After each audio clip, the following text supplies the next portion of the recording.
সকলের জন্য হোক। আর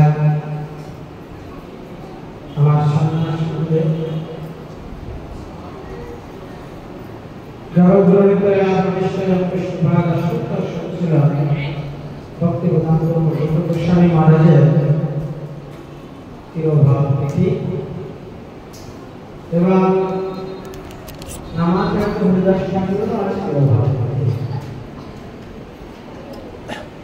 আমরা নরোত্তম দাস ঠাকুরের কীর্তনটার মধ্যে পাই তিনি বৈষ্ণবের একটি কবিতা লিখেছেন, পাষাণে দেখিব মাতা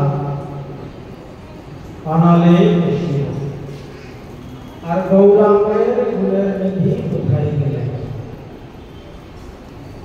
কত দুঃখ হলে এই কথাটি ব্যাখ্যা করা যায়, পাষাণে দেখিব মাথা। এই জগতে পিতামাতা মারা গেলে সে বিরাট বেশি হলে 1 বছর হার্ডলি থাকে, বাৎসরিক হয়ে যাওয়ার পরে পিতামাতার কথা বা তার কোনো অনুষ্ঠান থাকে না। কিন্তু রূপার পত্রের এই বিরাট অনুষ্ঠানটা যতদিন না পর্যন্ত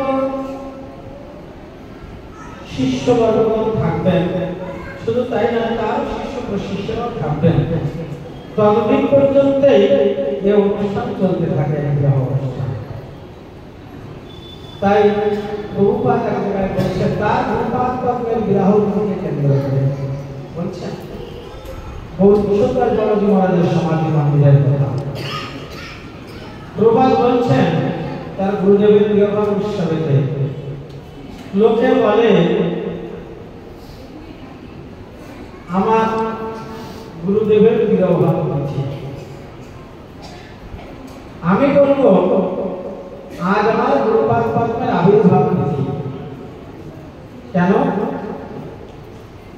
যে প্রভুর কথা আজ এই সমস্ত ভক্তি মহালয়ের কাছে সহস্রমুখে অনন্তমুখে কীর্তন শুনবার সৌভাগ্য লাভ পেলাম, এবং সেই গুরুপাদ পদ্মের জীবন চরিত্রের কথা আমার সম্মুখে তার প্রত্যেকটি আচার আচরণ থেকে শুরু করে ভজন দিবস থেকে শুরু করে প্রত্যেকটি মহিমার কথা তিনি যারা আমার সম্মুখে কীর্তন করে আমার গুরুদেবের সেই স্মৃতিচারণ করে আমার গুরুদেবকে পুনঃ আমার হৃদয়কে জাগরণ করে দিয়েছে। আমি কি করে বলি আমার গুরুপাদ পদ্মের আশীর্বাদ। আচ্ছা, আজই আমার গুরুপাদ পদ্ম আমার সঙ্গে আবির্ভূত হয়েছে। তো গুরুদেব কখনো তো ধ্যান করেন না, যেখানে আমার ধ্যান চাঁদের সেই গোপাল গোস্বামী জীবন চরিত্রে পাই। গোপাল যখন অপ্রকট হয়ে চলে গেছিলেন, তখন ধ্যান চাঁদ তিনি গুরুর বিবাহে কাঁদতে কাঁদতে কাঁদতে কাঁদতে যখন তিনি বৃন্দাবনে গেছিলেন, যে দেখছেন গুরুদেব বৃন্দাবনের চিন্ময় শরীরে, যেটি আপনারা ধীর সঙ্গে গোপাল গুরুর সমাধি বা সেখানে তার মন্দির বলে জানতে পারেন, সেখানে তিনি চিন্ময় শরীরে সেখানে ছিলেন। পরবর্তীকালে বৃন্দাবন থেকে বৈষ্ণবগণ এসে যখন শুনলেন যে গোপাল গুরু গোস্বামী ওখানে সাধন ভজন করছেন আর ধ্যান চালিয়ে বলছেন আমার মন্দিরে সমাধি হয়েছে, দিন পরিপ্রেক্ষিতে জানা গেল যে যে সময় ওনারা দেখেছেন তার আগে অর্থাৎ ভূমিকম্প ঘটেছে। পরবর্তীকালে বিচার করে জানা গেল যে গোপাল গুরু গোস্বামী যখন ওখানে দেখে এসেছেন আর বৃন্দাবন থেকে সমস্ত বৈষ্ণবগণ দেখে এসে যখন বলছেন, তখন ধ্যান চাঁদ এনাদেরকে সেবা পরিপাটি করে দিয়ে তিনি উদ্ধর্ষণ শুনলেন গুরুদেবের দর্শনের চঞ্চল নেই।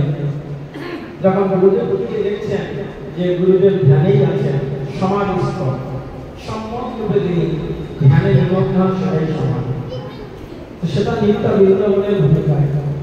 তো ওখানে গিয়ে যখন গুরুদেবের চরণে অঝরে কাঁদতে কাঁদতে কাঁদতে কাঁদতে যখন তিনি অচৈতন্য হয়ে গেলেন, তখন গোপাল গুরু বলছেন সেই চিন্ময় শরীর থেকে যে ধ্যান চাঁদ, তুমি তো জানো তুমি নিজে আপনাকে সমাধি করেছো গুরুকে, তো তুমি আমাকে এই যে মূর্তি দেখছো, এটা আমি কিন্তু সেই মূর্তি নয়, সেই গ্রহ নয়, এটা আমার চিন্ময় গ্রহ।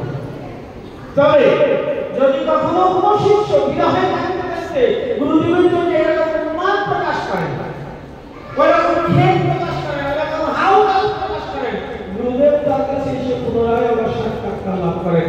এটাই হচ্ছে সংখ্যা। অর্থাৎ বিরহ হলে মিলন হয়, এটা দেখেন। এজন্য এই গুরুদেবের বিরহ হৃদয়ে আমরা তার পাঠ করতে আমরা সেই খেদ সবগুলো ঘরে আছে, যদি আমাদের আসে বিজয় ঘরে বসে আছে,